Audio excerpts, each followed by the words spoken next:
اس طرح تو T V اور وی سی آر اور انٹرنیٹ پر فلمیں اور ڈرامے دیکھنے کے سبب روزانہ نہ جانے کتنی عزتیں پامال ہوتی ہوں گی، نہ جانے کتنے ہی نوجوان لڑکے اور لڑکیاں دنیا میں ہی برباد ہو جاتے ہوں گے۔ ایک نوجوان نے مجھے ایک دردناک مکتوب دیا جس کا لب لباب کچھ یوں ہے۔ میں دعوت اسلامی کے مدنی ماحول سے نیا وابستہ ہوا تھا۔ ایک بار رات کے ابتدائی حصے میں اپنے کمرے کے اندر معصیت پر ندامت کے باعث ہاتھ اٹھائے رو کر اپنے گناہوں سے توبہ کر رہا تھا۔ رونے کی آواز سن کر والد صاحب گھبرا کر میرے کمرے میں آ گئے۔ دعوت اسلامی کے مدنی ماحول سے ناواقفیت کے سبب میری گریہ ازاری ان کی سمجھ میں نہ آئی۔ انہوں نے میرا بازو تھام کر مجھے کھڑا کر دیا اور پکڑ کر میرے کمرے میں بٹھا کر ٹی وی آن کر کے کہا، بالکل ہی مولوی مت بن جاؤ، یہ بھی دیکھ لیا کرو۔ میں اگرچہ دعوت اسلامی کے مدنی ماحول کی برکت سے فلموں، ڈراموں اور گانے بازوں سے تائب ہو چکا تھا، مگر والد صاحب نے مجھے ٹی وی دیکھنے پر مجبور کر دیا۔ اس وقت ٹی وی پر کوئی ڈرامہ چل رہا تھا۔ بے حیا لڑکیوں کی فوش اداؤں نے میرے جذبات میں ہیجان پیدا کر دیا۔ تھوڑی دیر پہلے میں خوف خدا کے باعث گریہ کنا تھا، اور اب نفسانی خواہشات نے مجھ پر غلبہ کیا۔ موقع دیکھ کر شیطان نے اپنا داؤ چلا دیا اور وہیں بیٹھے بیٹھے مجھ پر غسل فرض ہو گیا۔ اس واقعے کے بعد ایک بار پھر میں گناہوں کے دلدل میں اترتا چلا گیا، کیونکہ ظالم معاشرے کے بے جا رسم و رواج میرے نکاح کے مقابل بہت بڑی دیوار بنے ہوئے ہیں۔ میں شہوت کی تسکین کے لیے اپنے ہاتھوں سے اپنی جوانی پامال کرنے لگ گیا ہوں، اور گندی حرکتوں کے باعث اب نوبت یہاں تک پہنچی ہے کہ میں شادی کے قابل نہیں رہا۔ مولانا صاحب بتائیے، مجرم کون، میں خود یا میرے والد صاحب؟ میٹھے میٹھے اور پیارے پیارے اسلام بھائیوں، اس حقیقت کا اعتراف آپ کو کرنا ہی پڑے گا کہ ٹی وی اور وی سی آر کے باعث اس معاشرے میں گناہوں کا سیلاب امنڈ آیا ہے۔ ٹی وی اور وی سی آر پر ڈرامے دیکھ دیکھ کر اور گانے سن سن کر آج چھوٹے چھوٹے بچے گلیوں میں ٹانگیں چھرکاتے، ناچ دکھاتے نظر آ رہے ہیں۔ فلموں، ڈراموں، موسیقی اور گانے بازوں کی بہتات نے کہیں کا نہیں چھوڑا۔ اگر آخرت کی فلاح اور اپنے گھرانے اور معاشرے کی اصلاح مطلوب ہے تو ٹی وی اور وی سی آر کو اپنے گھروں سے نکالنا ہی پڑے گا۔ ٹی وی کو گھر سے نکالیے اور اللہ عز و جل اور اس کے پیارے محبوب صلی اللہ تعالی علیہ وآلہ وسلم کو خوش کر دیجئے۔ آئیے آپ کو ایسا ایمان افروز واقعہ سناتا ہوں کہ سینے میں آپ کا دل بے ساختہ جھوم اٹھے گا۔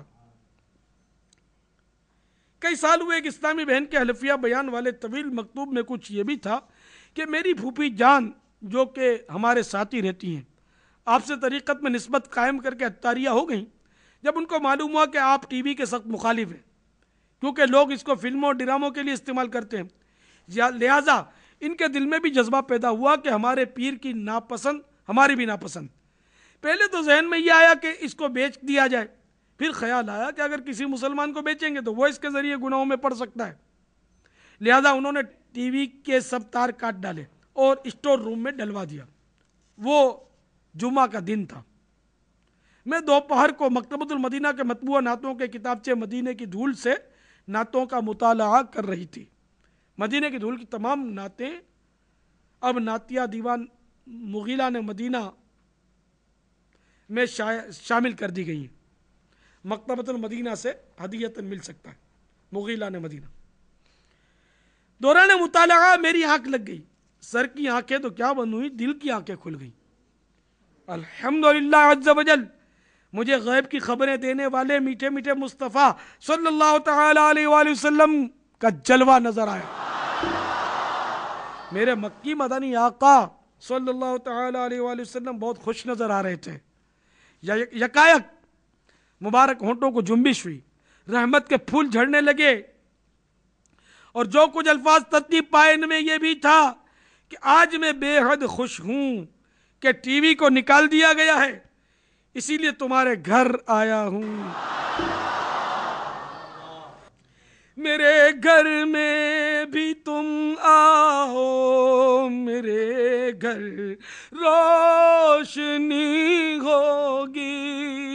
میرے گھر میں بھی تم آؤ، میرے گھر روشنی ہوگی. میری قسمت جگا جاؤ، عنایت یہ بڑی ہوگی. صلو علی الحبیب محمد. میٹھے میٹھے سائیں بھائیوں، دیکھا آپ نے ٹی وی سے ہمارے میٹھے میٹھے آقا مدینے والے مصطفیٰ صلی اللہ تعالی علیہ وآلہ وسلم کس قدر ناراض اور نکالنے پر کس قدر خوش ہوتے ہیں.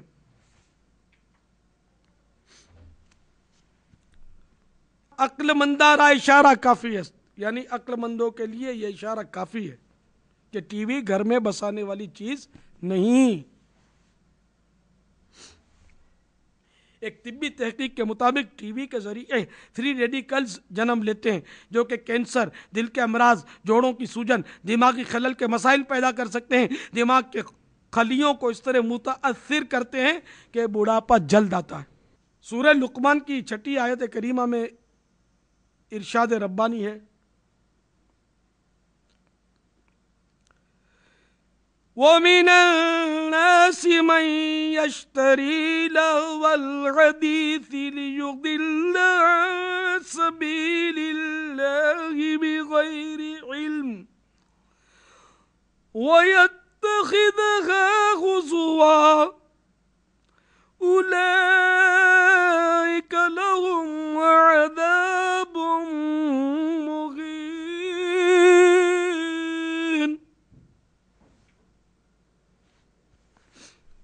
ترجمہ کنز الایمان.